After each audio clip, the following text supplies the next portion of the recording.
this logo. Yes, it's my preferred one too, but don't tell the higher ups. Right. By the way, speaking of the higher ups, a little bit of housekeeping. We are no longer Mercury. We are officially the college sports company. Still state media, still hard Penn State football, but our corporate folk, management, if you will, the college sports company. So yeah, we were not canned yet. No, just had to rework how to throw up some new logos up there. So there we have that. Shawn, couple things to talk about today's show. We already talked about the latest commit. We actually broke the news last week of the latest commit. And I don't want to maybe get ahead of myself here, but we're going to try to maybe have some of these recruits on the pods at some point.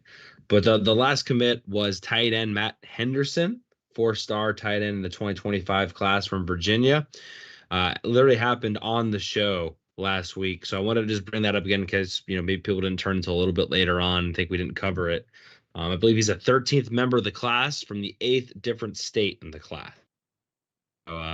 So there you go. Jay Ben on YouTube says, none of it makes any sense to me. There's 400 names in regards to our to the podcast and how many different people there are. So that's pretty funny. True. Very true. Yeah. Just know the boys are always on hardcore Penn State football. That's all you need to know. Even though you have to find us at State Media PSU. That's YouTube. right. But that's right. We're still hardcore Penn State football where you find your podcasts. That's right. Other than that, last time we also talked about Micah Parsons and sumo wrestling. Not a whole bunch of breaking news. The only other thing that we kind of caught in the tail end also is linebacker Keon Wiley and potentially missing significant time. That broke last week as well. But now, Shawn, we are like officially in like the dog days of summer, if you will. I know it's not technically Memorial Day yet, but this is kind of where it gets a little bit slower, and you're kind of relying on whisperings here and there. It's not slow in the sense of recruiting is about to heat. Right. Yeah. This is kind of the quote unquote slow time. So this is kind of where podcasts make their money. It's very easy to come up with content in the fall because there's so much going on, or even leading up to the season, in the month or two leading up to the season. But like, this is where you have to start getting creative. And still think we're going to have a great show for you. I know you mentioned Matt Henderson before. I told you guys we do more research on him. I did. You did your own research? Yeah, just like Aaron Rodgers. Shawn, do me a favor and bump your cam down just a smidgen if you can, or just sit back a little bit. If you just sit back, you're perfect. Yeah. So Henderson. Ooh, got the little Miami quarter zip on today. I do. I don't think you have ever had that on before. I may not have. Yeah, this is something that I wear around. But I don't think I've ever worn it here. But doing a little repping. Anyway, the Henderson really fits a mold for what Penn State looks for in a tight end.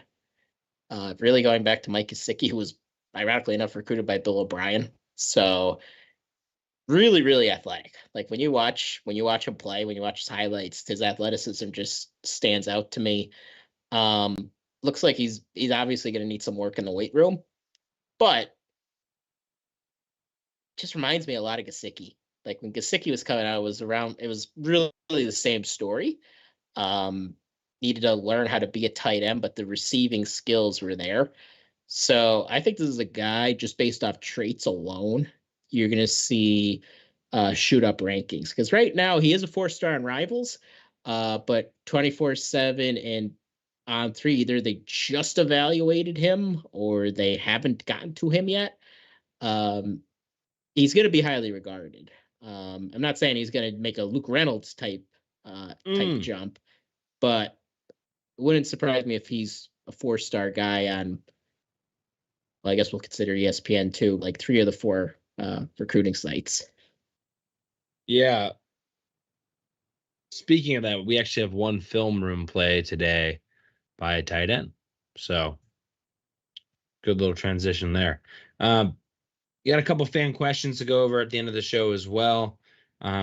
Sean, anything else that's really pressing your mind right now? I have one thing I want to discuss, but otherwise I'll let you go. I saw there's some debate about this is more of a general college football thing. About how the powers that be are really debating the revenue sharing right now. So I think we may see some like official proposal on that within the next few weeks here. So just something to keep an eye out for.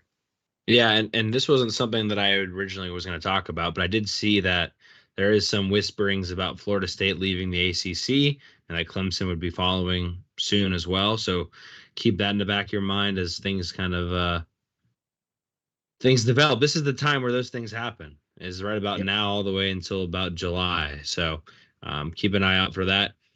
Jay, well, before we get to Jay Ben's comment on YouTube, which we really appreciate the interaction on YouTube, make sure you've liked the video. And if you haven't already subscribed, make sure to subscribe there as well. But this is one of those shows where we don't have a bunch of things to talk about. So if you guys have things in the chat, throw them in there and we'll be pretty interactive tonight. Before we get to Jay Ben's point, the only other thing I was going to mention was Clemson, Georgia is officially a noon kick. Yeah. And that really, really makes it seem like the Penn State West Virginia game is likely going to be an evening kick on, I think, ESPN most likely. So keep that in mind. You don't think we get big noon? No, I don't. I think they already have their big noon for that week. Do they? Who? Give me a second. Yeah, because I actually saw a lot of people speculating that it would be a big noon game. I don't think there's been a Thursday or Friday night announcement yet, which is something that Penn State has played in. I think it was a Thursday night game. Well, okay, I'm sorry. So week 2 and week 3 they've decided. Okay. Week 2 it's Texas at Michigan. Week 3 is Alabama at Wisconsin. So September 7th is Texas at Michigan. So theoretically, I don't think it's going to be though. You don't think so? No. Let me see. I mean, maybe I don't have like a scientific reason. Let me just see here. Is it wishful thinking? Well, partially because I think I'm going to be going to it. But let me see here. I'll be coming home from the beach that day, so you don't necessarily care as much. Well, I mean, if it's at noon, gonna have to leave at like 7 or 8 in the morning. So, which it'd be okay with me. I still have to check with the fiance because I want to watch that game with my grandpa, who's definitely watching right now. So hey, Gramps. Yeah, I'll be coming home. So I would kind of prefer it to be a 3:30 game, but it looks like all the 3:30 slots look pretty much booked. So because see here if we have any a night game would have to benefit West Virginia, in my mind. But just as a college football fan, big news. So they have the ABC game is Notre Dame at Texas A&M. And so they already have. I think they have a Fox game already too. They have an ESPN Western Kentucky at Alabama's at 7 p.m. on ESPN. So it's not looking good for the home team. It's really not looking good for the home team. USC LSU on Sunday. That's actually a really fantastic game. That game might be literally 55-62. But yeah, I didn't realize Alabama Western Kentucky was already at 7:00. So I mean, there's other options, right? Like it could. NBC hasn't said what their game is for that day either. So that could potentially be the NBC game again, but Man, there's not a lot of Fox options as far as big noon kick that I'm seeing here that I'm feeling good that might take the cake over it. There's really nothing that I could even like try to make myself feel better with. I mean, we've got a lot of really bad teams playing a lot of other really bad teams. Wisconsin plays Western Michigan. Washington plays Weber State. Hawaii, UCLA. No. Oh, I mean, there's no Fresno State, Michigan. What about Big 12? That's what I don't even see any Because good last Big year I 12 think games. it was Colorado TCU. And that made everybody, well, a lot of dumb people think Colorado was some contender for something. Yeah, I don't see any. Yeah, I mean, Iowa State, North Dakota, not North Dakota State, just North Dakota. Oklahoma State, South Dakota State.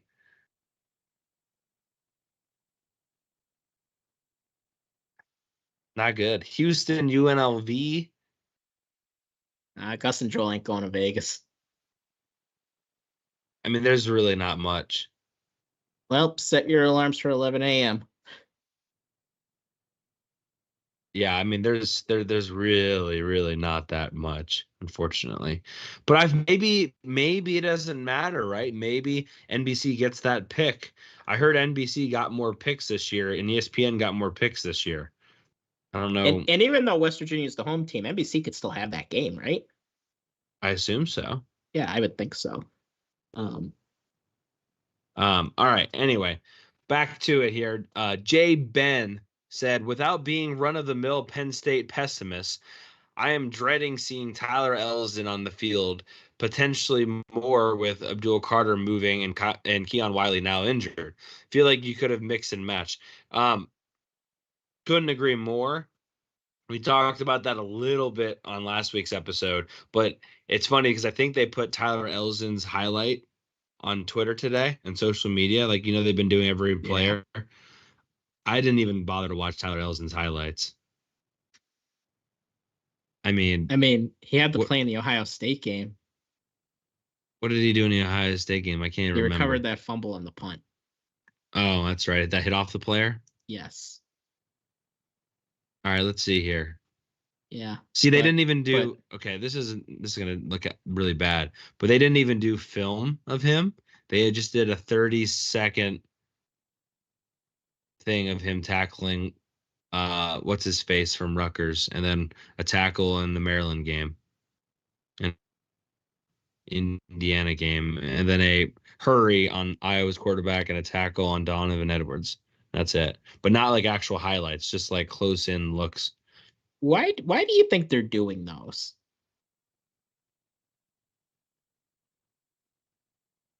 Do you think they're just doing them for fun or to keep people happy, or? I don't know, but this is another weird thing that I didn't realize. Because they just started doing them this year. So I mean, I'm assuming to give them a little bit more love from NIL perspective. Like if you know who these guys are and what the plays they made, like, hey, don't forget about them. That's my guess. But here's the other thing, and maybe they did this before.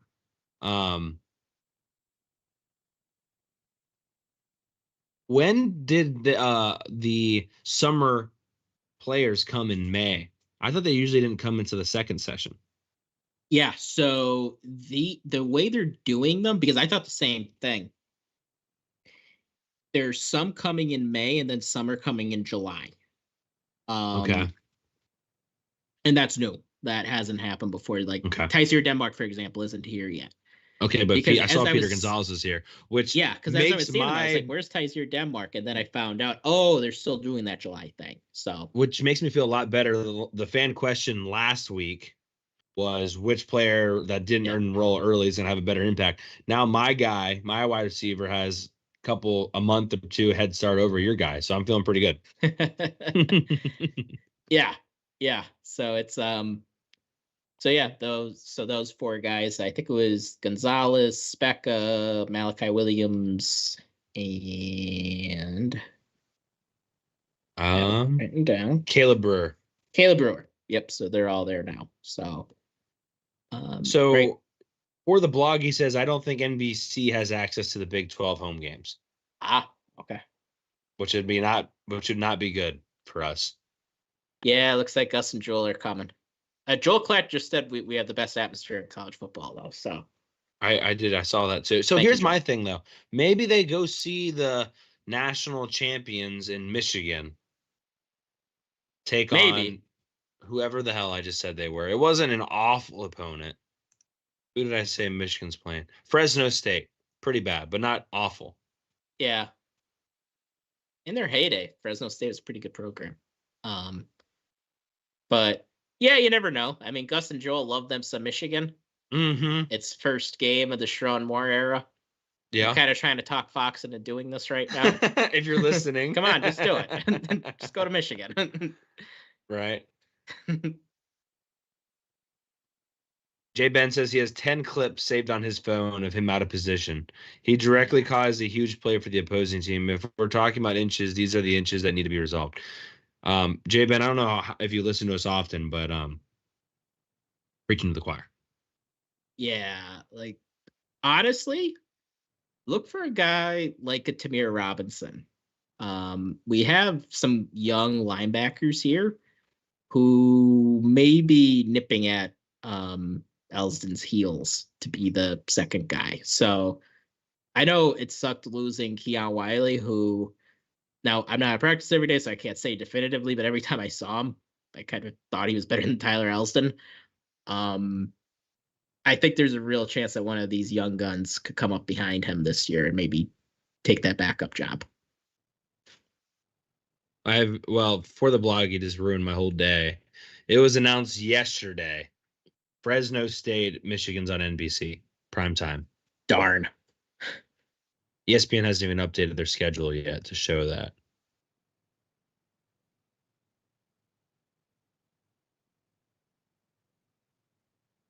So, and Peacock has Nebraska, Colorado. Really? I'm going to end up having to buy Peacock at some point this year, aren't I? Oh, I thought Fox would be all over that. Because Joel played at Colorado. Oh, I'm sorry. And he's been weirdly silent on Colorado for the past like 8 months. I don't know. After hyping Dion up all last summer. Well, they're confusing me. This says Big Ten Saturday night on NBC and Peacock schedule week 1 and 2. And it says week 1, Fresno State, Michigan. And then it says week 2, Nebraska, Colorado. So maybe I'm assuming Nebraska is the NBC one then. Yeah, then that's probably because that's got to be a primetime game. Yeah, but I don't see what the Peacock game is, so that's why that doesn't make much sense to me, the way they worded that. But yeah, that's probably what it is. Notre Dame might be Peacock too. He has the time frame for when to be decided. Who knows, right? I mean, I would doubt they wait.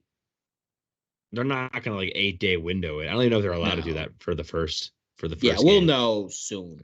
Yeah, next month. People are picking right now, so. Yeah, pretty much every year we find out around now for the first game.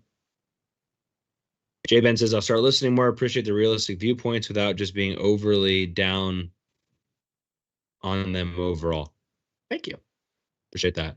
All right. So we've really kind of, I mean, this is okay, but we've really kind of just gone all over the place here. So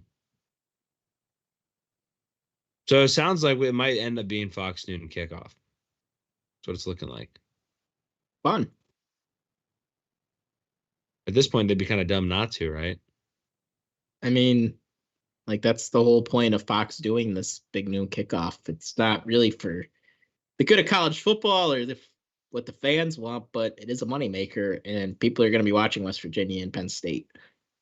Yeah. Yeah. Okay. Sean, do you have anything else before we go to the film room? No, let's go to film room.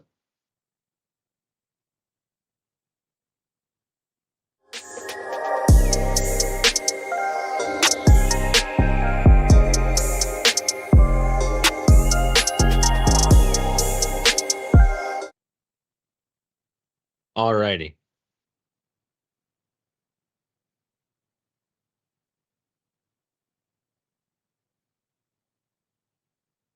Let me pause that there. Welcome into the Family Clothesline Film Room.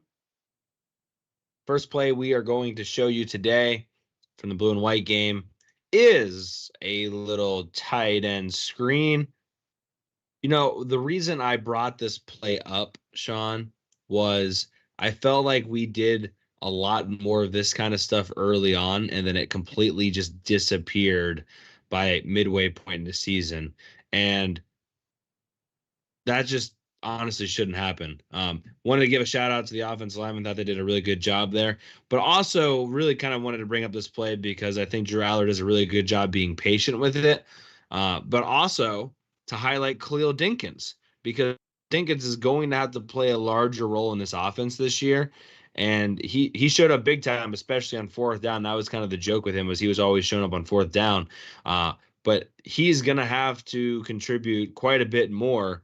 And I think he's a great recipient for plays like this. I think this is a guy you want to get out in space a little bit and let him do his thing. So simple play here, but again, really wanted to highlight two things. One, they need to do more of this, and two, Khalil Dinkins is going to have to be a big part of this offense. Yeah, Khalil Dinkins feels like the forgotten man in this tight end room with Luke Reynolds there, Andrew Rapplier. But Khalil Dinkins was productive last year, especially for a third tight end. So I don't think it's going to be easy to leapfrog him for any of these guys coming up behind him. And yeah, there were lots of issues with Yurcich last year. One of them was going away from what worked and just, he'd show something and be like, oh, that's great. And then we just wouldn't see it again. The people always say like, he's got more stuff up their sleeve like early in the season. With like Yurcich, it was like he was putting stuff back in his sleeve as the season went on. He took it off the table. Right. All right. So I wanted to go to this play because. All right. Well, let me just start the recording. Family Clothesline Film Room brings you this play. I wanted to bring this one up, Sean, because I saw some Drew Aller slander on X the other day, and we're not very massive Drew Aller fans. We're pretty realistic with how his game's been so far, but somebody was like showing his box score stats and like, oh, look, Drew Aller's still garbage. Well, yes, it was windy. But I also wanted to show this play that obviously didn't count, and you'll see why. But this to me is a really nice play by Drew Aller here. Now, again, very windy. Maybe the ball placement could have been a little bit better, but this is still probably a touchdown. The true freshman Belgrave Shorter doesn't get all up in the business here of Trey Wallace. What I really like, which makes me feel a lot better, and maybe he did this knowing that he technically couldn't be hit, but he did hang in the pocket and deliver this football. Now, does he do this in a non-scrimmage situation where he can actually be hit? I don't know. But he did hang in there and deliver a catchable football that was then erased by the penalty. So, I'm not doing this to crap on Belgrave Shorter because I thought he actually had a really good blue and white game. But to show, hey, box score wise, this would have been 6 and a really nice play if not for the pass interference. So again, who knows? Maybe he's sacked there in real life. Maybe he doesn't hang in there as much in a real game. But regardless, he did in this situation. Yeah, it was a confident throw. And when Drew struggled last year, when you'd go back and watch the games, most of the time you would see before the ball's even thrown, he doesn't look calm in the pocket.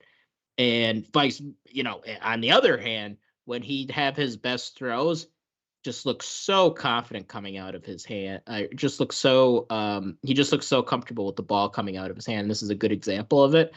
Guy gets interfered with, and you look at it this way. Yeah, I mean, it's not a touchdown because of the interference, but it's a 15-yard gain. So you have to think of it that way. And giving your guys a chance to make a play, that's something else we didn't see enough from Drew Aller last year. So, yeah. You're saying just throw it up there? Throw it deep, as the great Corey Geiger would say. Friend of the pod, Corey Geiger. Mm-mm. Who All right, was right, by the way. Last one I want to show you here. This one, kind of curious on. Again, this film room is brought to you by Family Clothesline.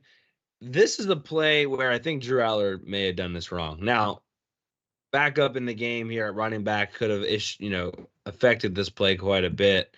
But this is going to be a play that they ran a lot with Mike Yurcich the last 2 years. And this is just your simple RPO.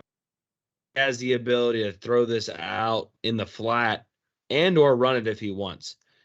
Now, the mesh doesn't really seem to be comfortable, and it's a little bit botched from the get-go.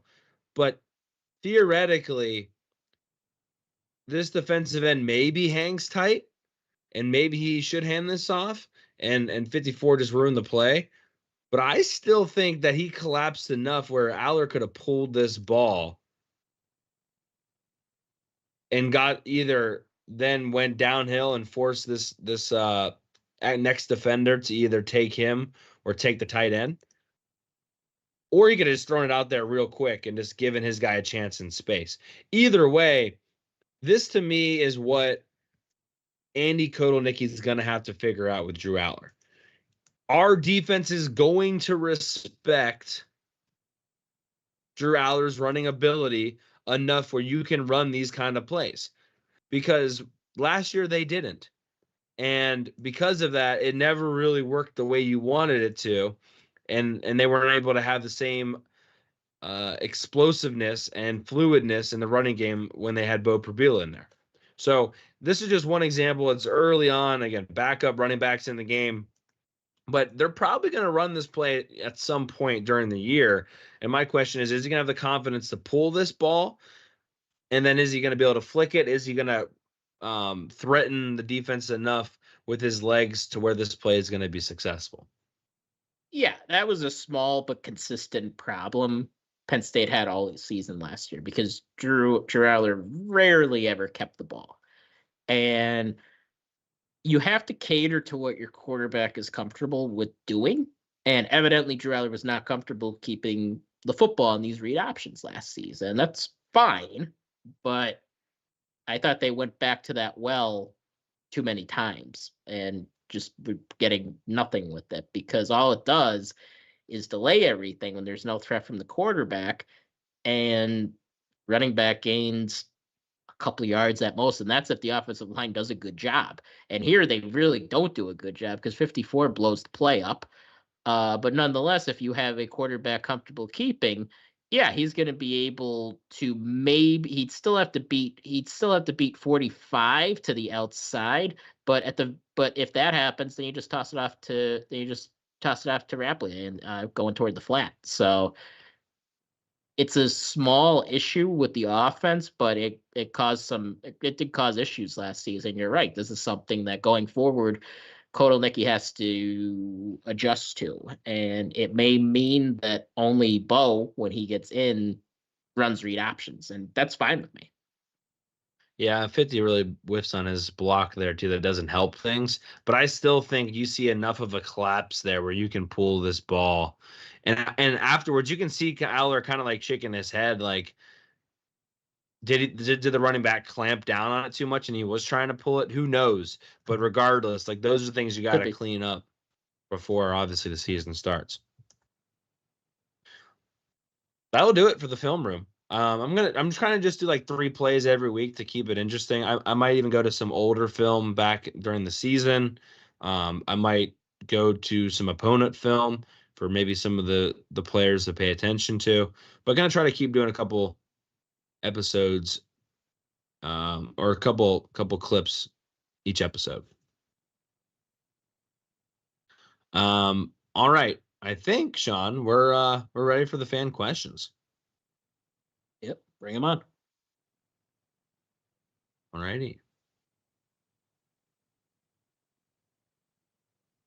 For the block, he says, feels like in this moment it just felt like the running back said, F this is my moment, and didn't let Aller pull it. Yeah, I mean that's possible as well. I see that we're not really getting that there we go. don't know what that was all about. All right,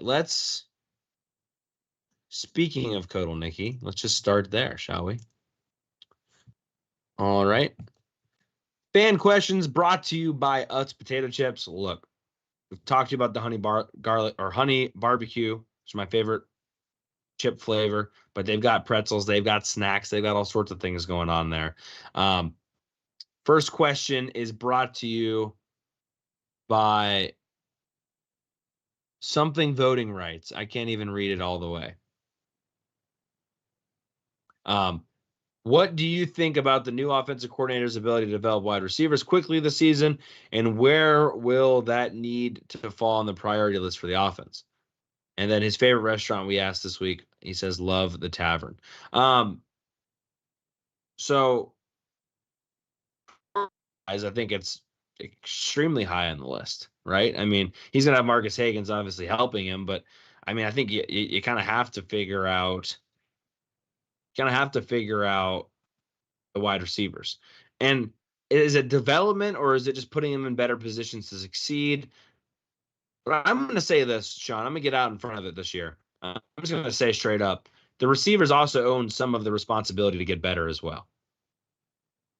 Sure. Of course, yeah. I think that's a big part of this. You know, Steve Jones said, and he's been around a long, long time, and he goes to all the practices. So out of anybody, I mean, I wouldn't quite say he covers the team because he works for the school. But anybody who comments on this team publicly, nobody knows more. And he said every single great player he's ever seen at Penn State, they all have one thing in common. They all want to be coached hard. They all want to be coached. And they all, you know, that's the one trait that you see in every one of them. So, yeah, there's a want factor here as well from all the receivers, because we've talked ad nauseum. It's not a talent issue.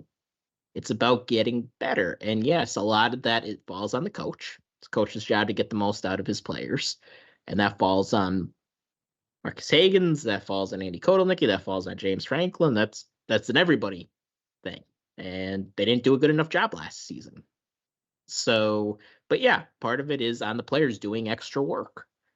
Putting that, you know, trying to be that first guy in, last guy out. And from the whispers we heard around the program, there weren't a lot of guys like that in the receiver room last season. So you're going to need more of that. And maybe with Julian Fleming coming in, you will find that. I'll say this about the offensive coordinator, Andy Kotelnicki. He just was at Kansas, and Kansas had a much more explosive offense than Penn State last season. So he has the ability to make something out of nothing. And not to say that those Kansas guys are nothing, but like compared to the recruiting rankings that Penn State guys have, yeah, way less talent there. And they were more explosive. So yeah, he has the ability to do it. It's just something that has to get done. And I'll say this too about Andy Kotelnicki. He's never been I like him. I think he was a good hire. I was very, very happy with the hire. He's never been at a place like Penn State. He's been at Kansas. They're happy if they go 8-4. They're happy if they go 9-3. So the expectations and the margin of error are completely different than anywhere he's ever been. No kidding. So, yeah, I mean, it's on him to get this right. Now, flip side, Mike Yurcich was at a ton of big-time schools. Didn't really help here. So it's not always the answer to just go try to steal a guy from Ohio State. Like, no, it's not always the answer either. But it's just something to keep in the back of your mind. And, yeah, it's a high priority, and I've never been to the tavern. Really good prime rib. Yeah, it always looked good in there. I just never went.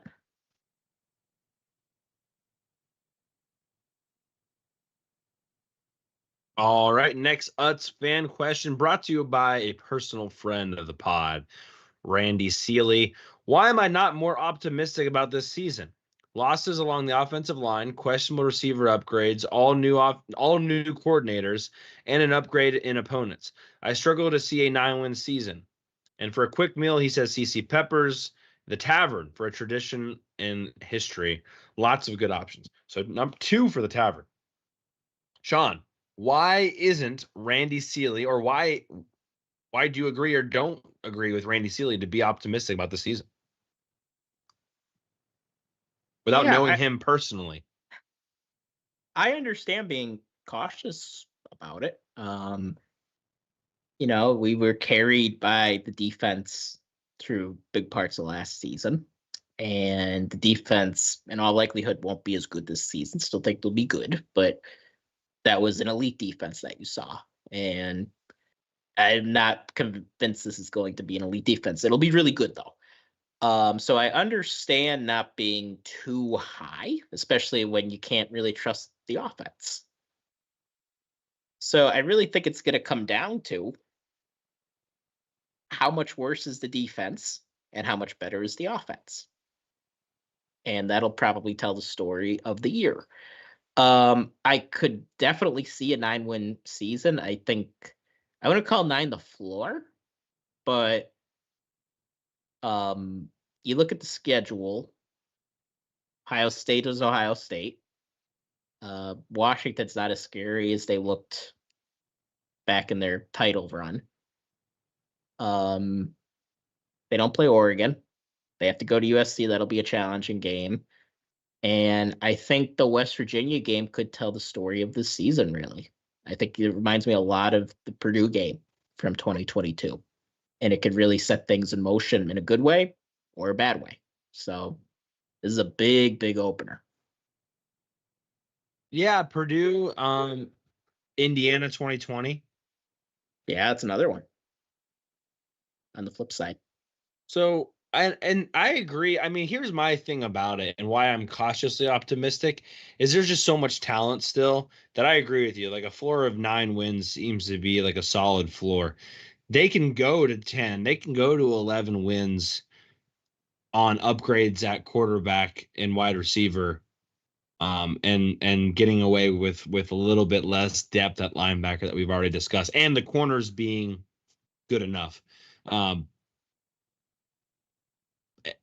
You always need a little bit of luck in this sprinkled in there too, but I think they have so much talent that people just like try to resort back to this like Penn State 8-4 team and kind of forget like they have so much talent now compared to like the mid 2000s, 2010s, where they don't lose like a couple good players and all of a sudden they're back to 8-4. Like the overall depth of this team is still phenomenal compared to anything we've ever experienced. But do they have enough dogs at the correct positions to get them further along? I don't know. But I agree. Kind of a floor of 9 wins is kind of where I'm at right now. Early on. I'd probably put my floor at 8, but yeah, we're right around the same.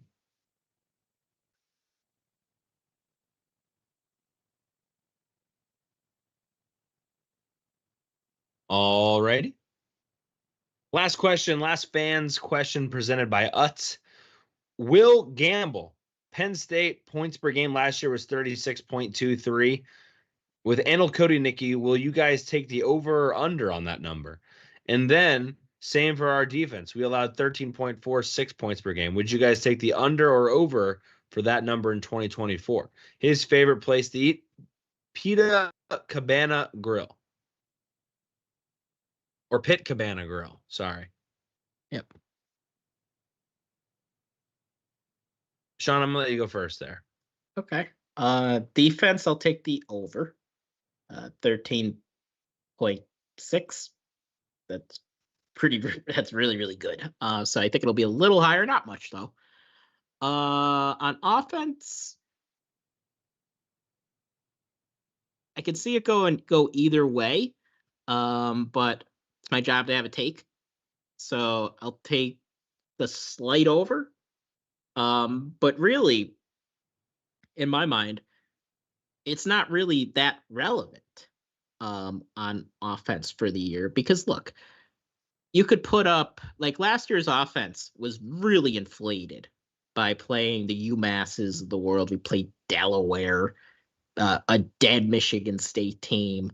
So it was really inflated by some pretty awful teams. And yeah, it looked a lot better than it ended up being. It's about, how do you look against Ohio State? How do you look against West Virginia? USC, you should be able, you actually should be able to put up a lot of points against. You should be able to put up a lot of points against them. Washington. So it's about how you look against the teams that are really, really good, that I'm more interested in. Because last year you play Ohio State, you played Michigan, you scored 15 against Michigan, and we scored what, 10 or 12 against Ohio State. So those were the numbers. Like, those were the important numbers. Those were the important scores that really a lot of Penn State fans are using to define last season. And I think in a lot of ways that's fair.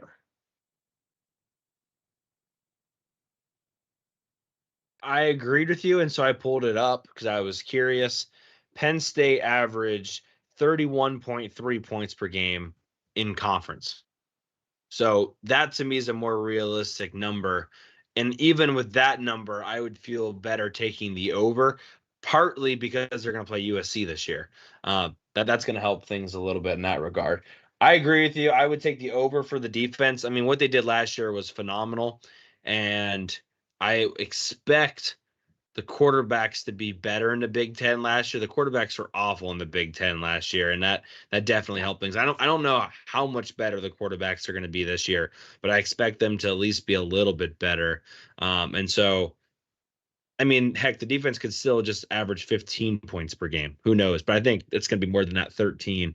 And then offensively, I think they do a little bit better. But we'll have to wait and see there. Franklin Fanatic says, I think the team will have a much better attitude in 2024. Sean, what are your thoughts on that? Well, that's that's important, especially at certain positions this season. So I hope so. I think at the positions that we talk about the most with the attitude, I think it will be better, because there's more adults in the room now. I think the leadership just in general, we talked about this back in January or whatever it was, but getting Devon Ellis back was huge for them from a leadership perspective. Getting Julian Fleming was huge, we think, from a leadership perspective. So you got to feel better about that group, and that should go a long way with some of those things. Sean, the episode today was called Scoring Points. So, I mean, I guess to wrap it up, and I love that question because it did help us get there, but to wrap up today's episode, how does Penn State score more points in those games that matter? I don't know. Go tell Andy Kotelnicki. Yeah. No, I mean, I think. And how much is it? I mean, I guess to help you out here, like, do we just need better quarterback play? Is it that simple? That's part of it, but I don't think it's the whole story. Something I brought up last week was a forgotten part of last season was we didn't run the ball well enough.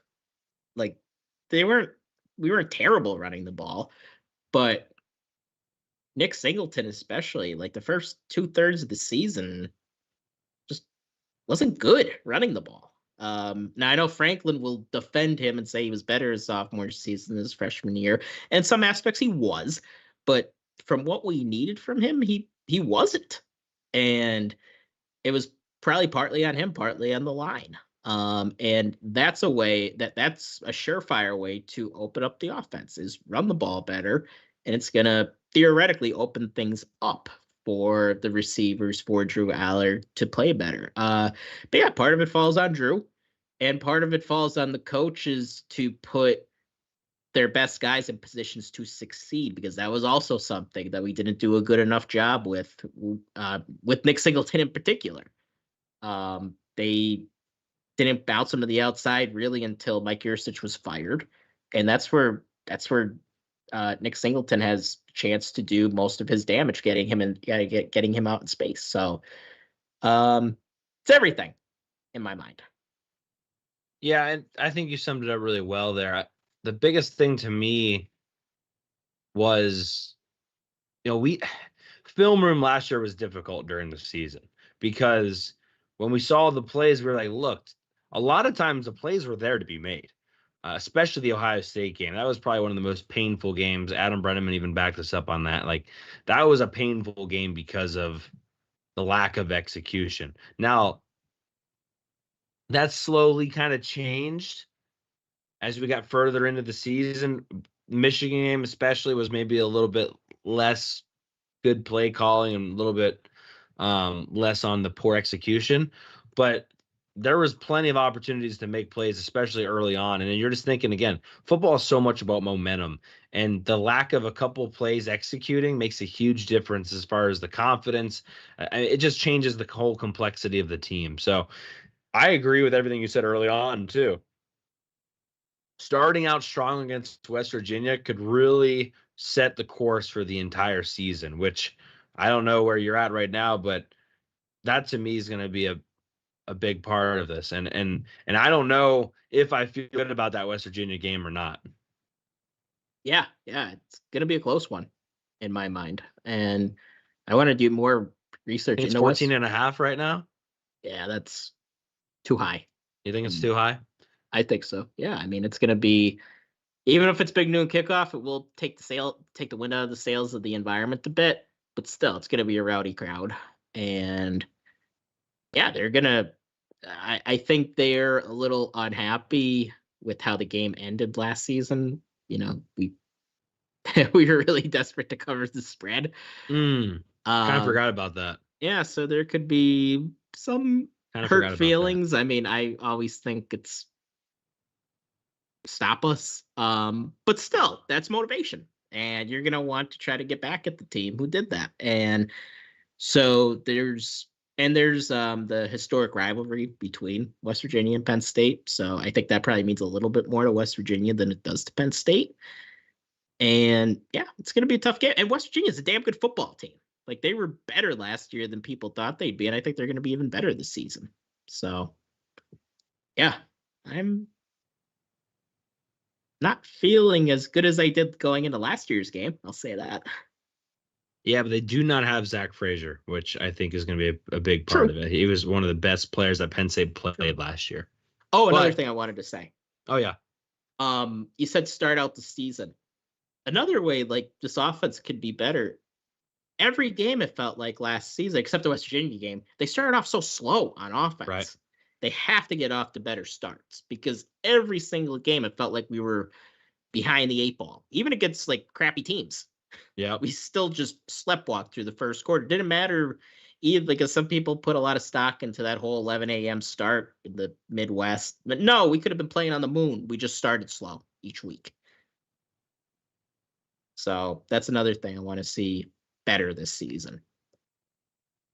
Easy enough. Well, I think that's all we have. No episode next week.